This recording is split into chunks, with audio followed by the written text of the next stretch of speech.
On the 4th of July, while fireworks lit up towns across South Carolina, sheriff's deputies in Aiken County were on their knees behind a house on Hillsborough Street, running dirt through a metal sifting screen.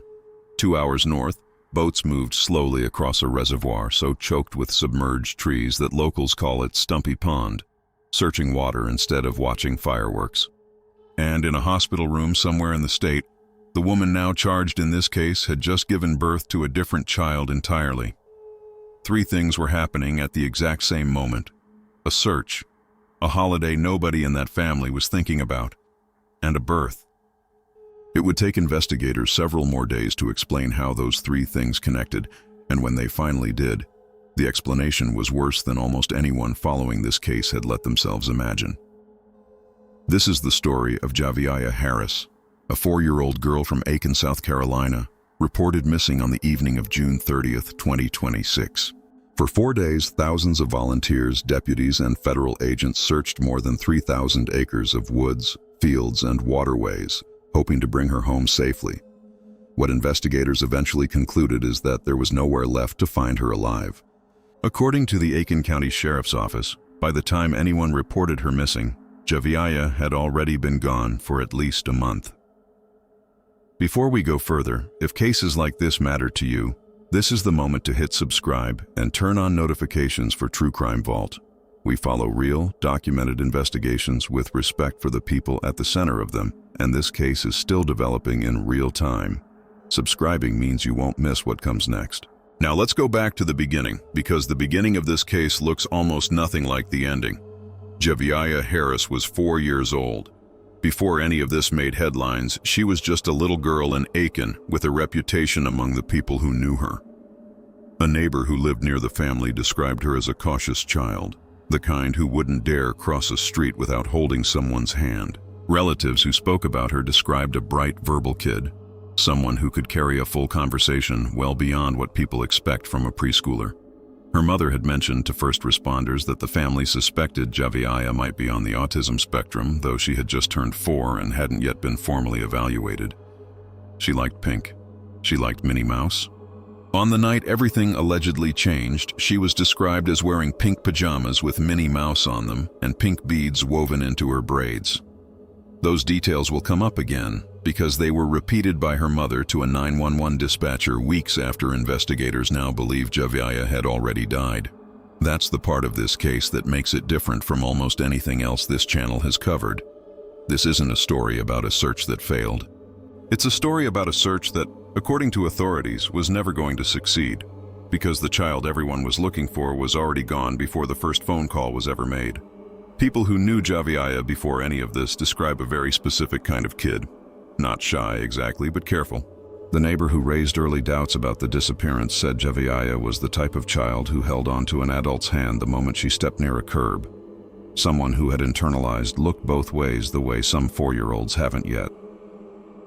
Family members who spoke with reporters described her as sharp for her age, someone who noticed things, who asked questions, who could keep up with adult conversation in a way that sometimes surprised people. Home video that circulated since the case broke shows her playing at a park, laughing, pretending to be a pirate with an older relative. It is, by every account available to the public, ordinary footage of an ordinary little girl doing what 4-year-olds do.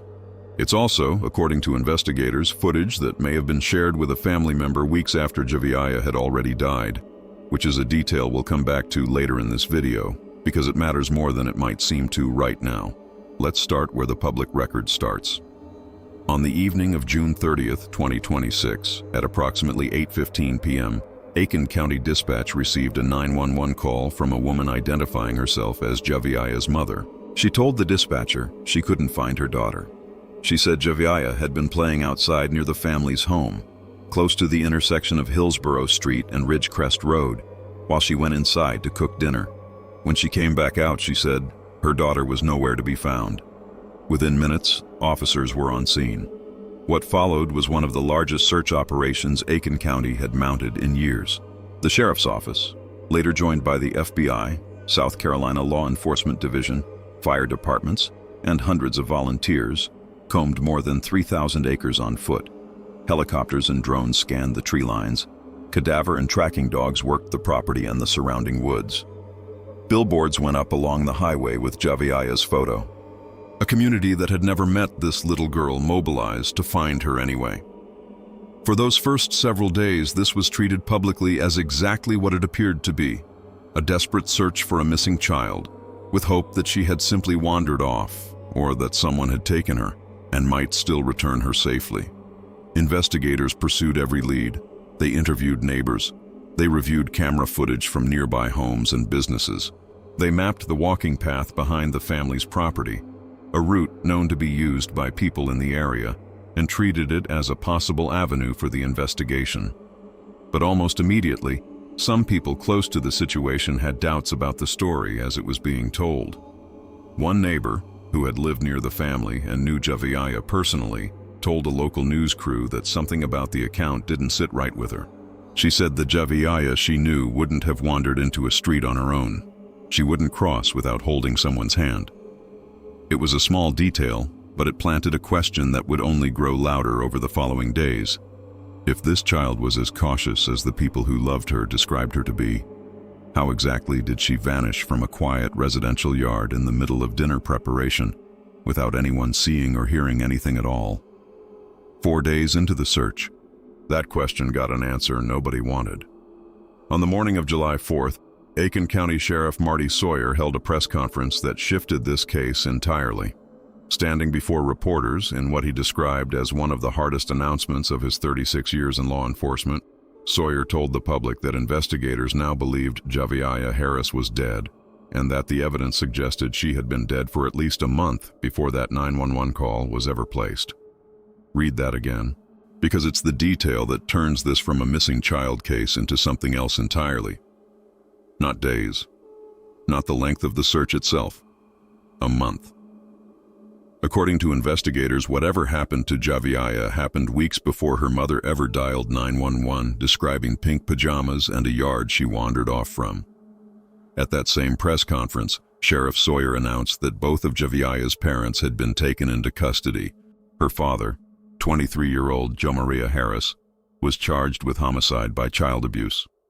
Her mother, 22-year-old Michelle Herring, was charged with homicide by child abuse and with filing a false police report. According to the arrest warrants later released to the public, that information didn't come from forensic evidence alone. It came from the parents themselves. Investigators say both Harris and Herring gave statements admitting responsibility for what happened to their daughter. It's worth pausing here to be precise about what that means at this stage, because the word confession carries more weight in public conversation than it technically carries in a courtroom. A statement referenced in an arrest warrant is exactly that. A statement investigators say was made during questioning, cited as the basis for probable cause. It has not yet been tested in front of a jury. It has not been cross-examined by a defense attorney. Whether either parent had legal counsel present, whether the statements will hold up as this case moves toward trial, all of that is still ahead. Both Harris and Herring are, under the law, presumed innocent unless and until a court finds otherwise. What we can report accurately, based on the documents that have been made public, is that prosecutors currently allege both parents admitted involvement, and that a magistrate judge found enough probable cause in those statements to issue the warrants and deny both parents bond. According to those warrants, Javeayah suffered an injury caused by physical conduct attributed to her mother, sometime in a window investigators placed between early May and mid-June. The documents state that neither parent sought medical attention for that injury, despite knowing she had been hurt. The legal language used to describe that failure was extreme disregard for the child's well-being. Javeayah's father was not accused in his own warrant of causing the injury directly. He was charged because, according to investigators, he knew about it and did not seek help. Under South Carolina law, that omission alone is enough to support a homicide by child abuse charge if a child dies as a result. Whether a jury ultimately draws the same distinction a warrant does between the parent accused of causing harm and the parent accused of failing to prevent it is a question this case will have to answer at trial, likely more than a year from now. It's worth understanding what homicide by child abuse actually requires under South Carolina law, because it's a broader charge than many people assume. April Sampson, the former deputy solicitor who has analyzed this case publicly without any direct involvement in it, has pointed out that the charge doesn't require proof of a single violent act. Criminal neglect that results in a child's death can qualify on its own.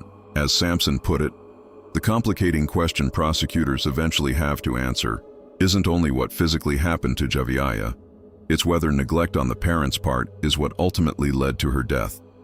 That distinction is exactly why both parents were charged identically at the warrant stage, even though only one of them is accused of causing the initial injury.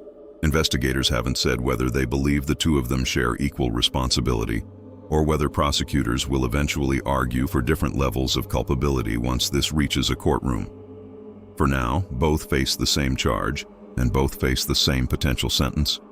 There is a detail buried in the warrant against Javeayah Harris that matters enormously to the search that followed. According to the document, Harris told investigators she disposed of Javeayah's body at a location separate from the family home, not in the yard, not in the surrounding woods behind Hillsborough Street, somewhere else entirely.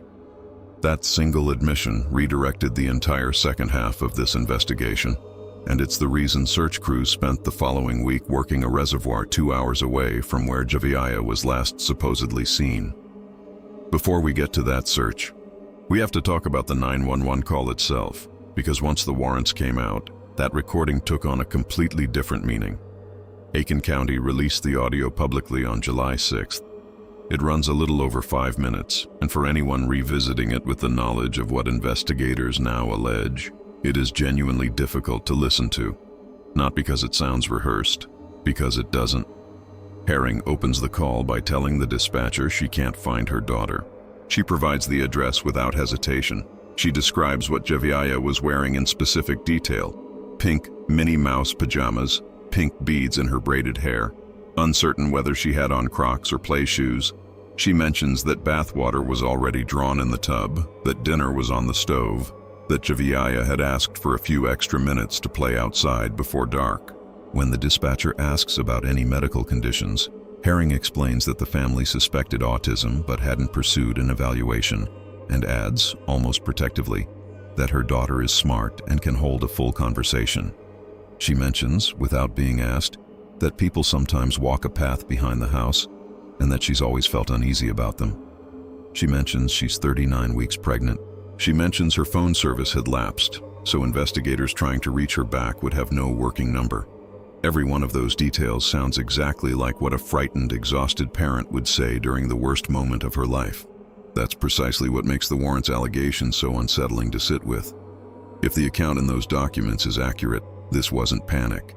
According to former Deputy Solicitor April Sampson, who has prosecuted cases built on similar facts and has no direct connection to this one, calls like this are sometimes constructed with real strategic intention, not composed on the spot, but assembled from memory, using real details from a real child's real life, deployed at a moment when the caller needed the story to work. Sampson raised a theory in her public analysis of the case that connects several pieces investigators haven't officially tied together themselves. Harris was 39 weeks pregnant on June 30th. In a matter of days, she would need to walk into a hospital to deliver her second child. Hospitals ask questions. Intake staff, nurses, and social workers routinely ask new mothers about other children in the home. If Javeayah had simply never been mentioned to anyone outside that house, the silence might have held for a while longer. But it wouldn't have held in a delivery room, with medical records showing a 4-year-old daughter and no explanation for her absence. According to Sampson's theory, rather than wait for that question to be asked with no answer ready, a story was put into motion first. A missing child, not a dead one, with law enforcement already searching by the time anyone official could ask why Javeayah wasn't present. Whether that theory holds up is ultimately a question for prosecutors and a jury, not for us. But the timing that followed is a matter of public record. Harris went into labor the same night the search for Javeayah began, delivering her newborn while helicopters and search teams were still fanning out across Aiken County. That baby has since been placed in the custody of relatives, with South Carolina's Department of Social Services now involved, which is standard procedure whenever a parent facing charges this severe has a newborn in their care. Now, to the search itself. Because it moved from Aiken County to somewhere far less accessible almost as soon as the warrants were unsealed. investigators developed what they've only ever publicly described as an area of interest near Debutery Creek, close to the Chester and Fairfield County line, roughly 2 hours north of Aiken. That creek feeds into an 847-acre reservoir on the Catawba River, officially named Rocky Creek Lake but known locally as Stumpy Pond, for the dead timber and submerged tree stumps that make the water treacherous to navigate. It's good for fishing. It's brutal for search and recovery work. For close to a week, that reservoir became the center of one of the most difficult search operations this case would produce. The South Carolina Department of Natural Resources brought boats, all-terrain vehicles, a drone team, and dive units. The South Carolina Law Enforcement Division was on scene. Fairfield County deputies handled perimeter security, keeping a single access road restricted to law enforcement only. There was no cell service in the immediate area. Storms moved through more than once, grounding drone flights and slowing the work further. Investigators have never publicly explained exactly what led them to that specific stretch of water, only that it became a developed area of interest during the investigation. But there is a detail in the public record that connects it to the family without requiring much speculation. Both Harris and Herring have documented ties to Union County, which borders that search zone. Court records show Herring was named in an eviction case there as recently as last December. Harris had a separate eviction filing tied to a rental property in the same area back in 2023. This wasn't a random body of water chosen off a map. It was near where this family had lived before. As of this week, that particular search effort has ended. The Fairfield County Sheriff's Office confirmed crews vacated the Debutery Creek access point, and as of this recording, Javeayah's body has not been recovered. That raises an obvious question. If Javeayah's body still hasn't been located, how does an investigation like this move forward at all? According to Sampson, cases without a recovered body are built differently, but they can still be built. Investigators work backward, interviewing extended family members to establish the last confirmed moment anyone outside the household saw Javeayah alive, whether that's in person, over a video call, or in a photograph with a verifiable timestamp. From there, they compare those data points against the parents' own statements and against what Sampson calls facts beyond change: cell phone location data, timestamps on photos and videos, records that can't be altered after the fact the way a verbal account can. If a parent tells investigators they transported a body to a specific location, phone records placing that same phone at that same location on that same date become powerful, corroborating evidence, independent of anything said in an interview room. It's within that framework that the video mentioned earlier becomes relevant. If footage of Javeayah playing at a park was sent to a relative during a period when investigators allege she was already gone, it doesn't just complicate the emotional picture. It becomes another data point, another piece of evidence beyond change, in establishing exactly when contact with the outside world about Javeayah started to become performance rather than reality. It's important to be precise about where the legal process actually stands right now. The standard required to issue an arrest warrant is probable cause, a reasonable belief that a crime occurred and that the person named committed it. The standard required for a conviction is proof beyond a reasonable doubt, a considerably higher bar. The warrants in this case clear the first standard. Whether the evidence clears the second is a question that won't be answered until this reaches trial, and cases of this severity in South Carolina can take well over a year to get there. Both Javeayah Harris and Herring remain, as a matter of law, innocent until a court says otherwise. While that search was underway 2 hours north, a second entirely separate operation was happening back at the family's home on Hillsborough Street. On the evening of July 7th, investigators returned to the property, this time accompanied by staff from the Aiken County Coroner's Office. Deputies put up fresh crime scene tape. For roughly 4 hours, they worked the woods behind the home and searched inside the house itself. Witnesses on scene described investigators using a sifting screen to work through soil, marking locations with small yellow evidence markers. At one point, what appeared to be a deteriorated piece of dark fabric and a shoe were recovered and logged.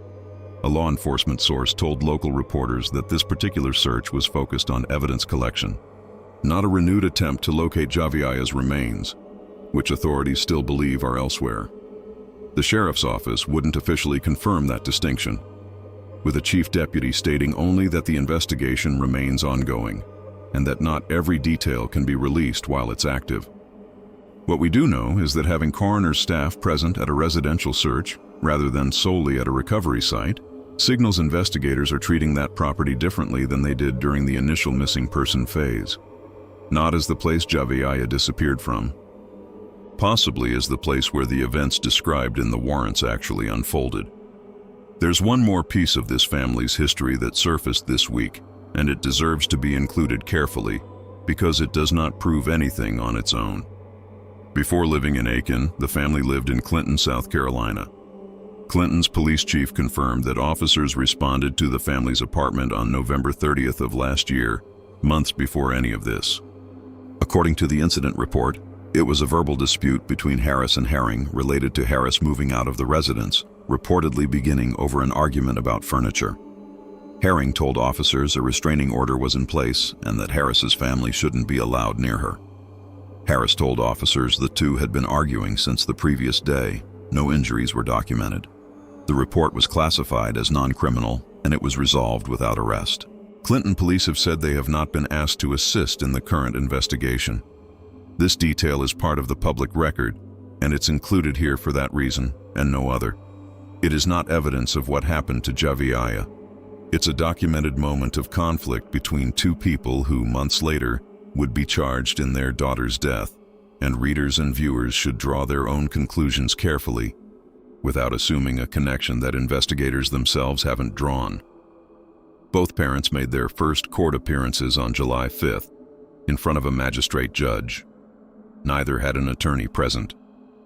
Both were denied bond. Under South Carolina law, a magistrate doesn't have authority to set bond on a charge carrying a mandatory minimum of 20 years and a maximum of life in prison, which homicide by child abuse does. That decision has been deferred to a circuit court judge, and as of now, both parents remain in custody at the Aiken County Detention Center, with their next scheduled court appearance in September. A few ordinary details came out during that hearing. Herring told the court she worked in customer service, earning roughly $1,300 every 2 weeks, and that Harris worked for a shipping company. The judge determined her income was too high to qualify for a public defender. It's a strange thing to sit with, a household with paychecks and a routine, existing in parallel with what investigators now allege was happening inside it for weeks at a time. That gap, the weeks between when investigators believe Javeayah died and when anyone outside that home found out, is the part of this case that's hardest to reconcile, and it's worth addressing honestly rather than skipping past. Cases like this one, where a caregiver is accused of not seeking help for an injured child, sometimes follow a documented and deeply troubling pattern that researchers who study child fatality cases have described before. The first decision not to seek medical attention is often the hardest one to make and, tragically, the most reversible. But as each day passes without that decision being reversed, the perceived cost of finally telling the truth increases, even as the situation on the ground gets worse, not better. That's not offered here as an excuse for anyone. It's offered as context, because understanding how a person could allegedly reach the point described in these warrants requires understanding that it's rarely one decision. According to what's alleged, it appears to have been many small decisions, repeated over the better part of a month. None of that erases what a community lost.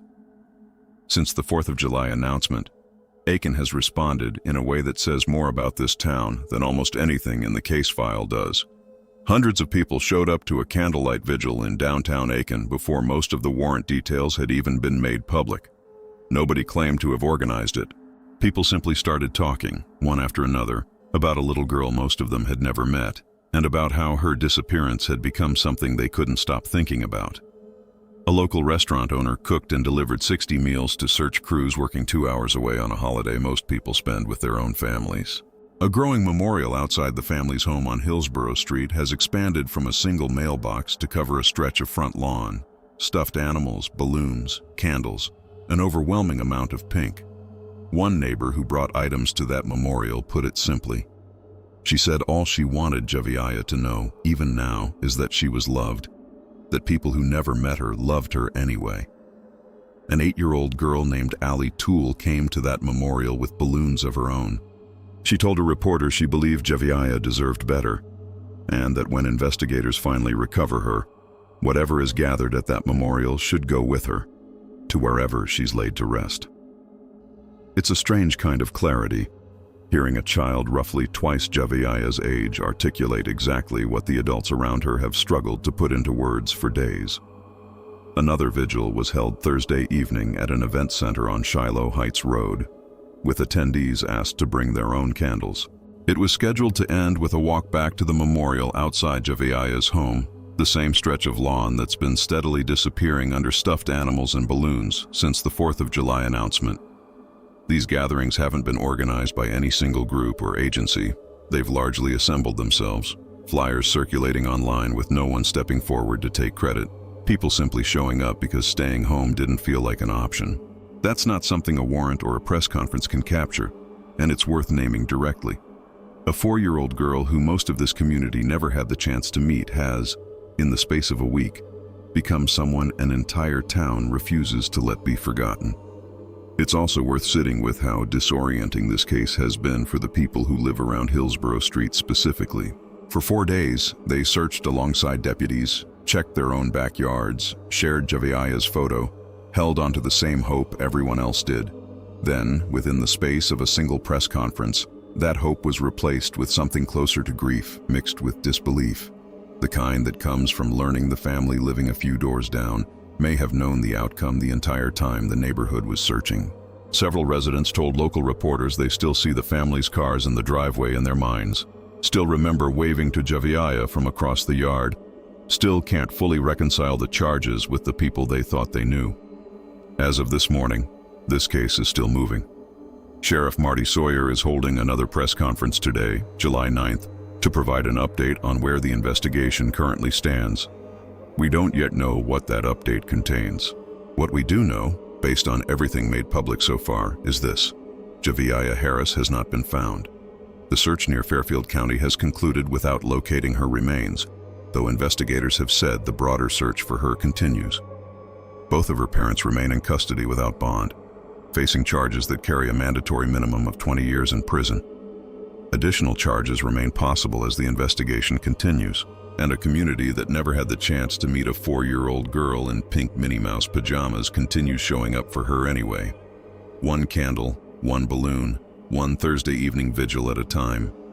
If you have any information related to this case, you're encouraged to contact the Aiken County Sheriff's Office or submit evidence through the tip portal they've made public. Every detail matters in a case still searching for answers this significant. There's a particular kind of weight to cases like this one, cases where the ending isn't a mystery anymore, but the full truth still is. We know, according to authorities, roughly what happened to Javeayah Harris. We know who's been charged. We don't yet know why. Sheriff Sawyer has said publicly that investigators haven't disclosed a motive, and it's possible one won't be discussed in detail until this case reaches a courtroom, if it ever fully becomes public at all. That absence, the not knowing why in a case where the who and the what have already been alleged, is its own particular kind of unresolved grief, both for this community and for anyone following along from a distance. What we can say with certainty is this: a 4-year-old girl who liked to hold people's hands crossing the street, who wore pink because she wanted to, who could apparently out-talk adults twice her age, is gone. Her name is Javeayah Harris. She deserved a full life, not 5 days of headlines and a reservoir full of search boats. The very least this case can do now is get her the truth and get her home. This is a case we'll be returning to.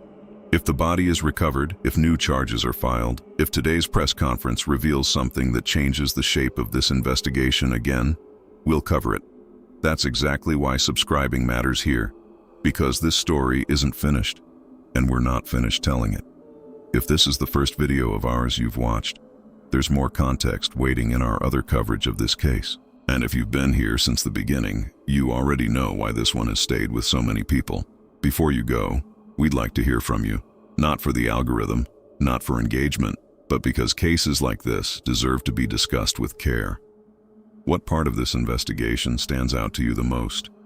Do you think the warrants, as written, capture the full weight of what happened inside that home?